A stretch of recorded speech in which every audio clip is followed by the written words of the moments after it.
YCP అధినేత జగన్ ఆ party నేతల తీరుపై మంత్రులు మండిపడ్డారు.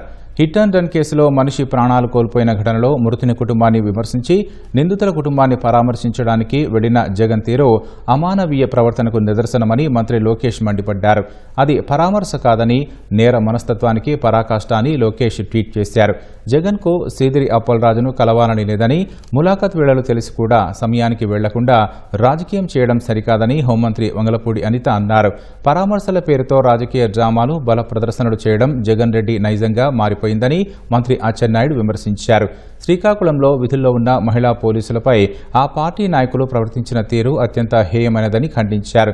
జగన్ నేరస్తులకు కొమ్ము కాస్తున్నారని మంత్రి డోలా శ్రీ బాల వీరాంజనేయ స్వామి ధ్వజమెత్తారు.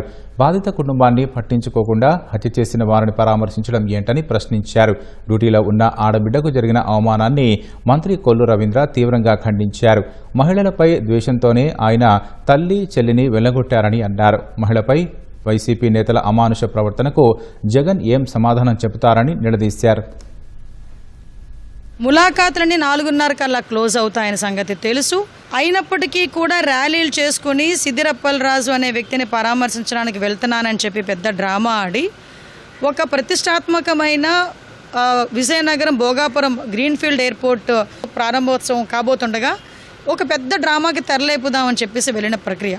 ఈరోజు ఒక మహిళా పోలీసు ప్రవళిక ఆ అమ్మాయి తన డ్యూటీ తను చేసుకుంటూ ఉంటే ఒక ఆడపిల్ల అని కూడా చూడకుండా ఆ అమ్మాయి మీద ప్రవర్తించిన దురుసు ప్రవర్తన ఏదైతే ఉందో అది నిజంగా అందరూ ఖండించాలి.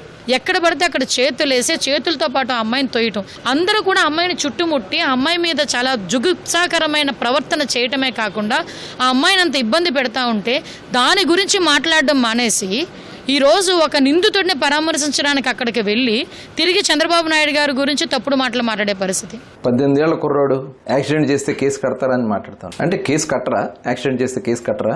మరి అతను తప్పించడానికి ప్రయత్నం చేసినటువంటి సిద్దిరి అప్పలరాజు ఒక విద్యావంతుడిగా వ్యవహరించాడా?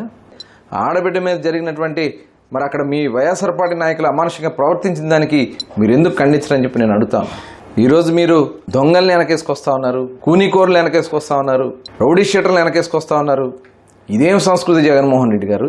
ఇలాంటి వ్యక్తులు ఈ రాష్ట్రానికి అవసరం లేదని చెప్పి ప్రజలు మొన్న తీర్పిచ్చారు. ఇంకా మీరు బరి తెగించి రోడ్ల మీదకి వస్తే ఈరోజు ప్రజలే తరిమి కొడతారని కూడా తెలియజేస్తాను.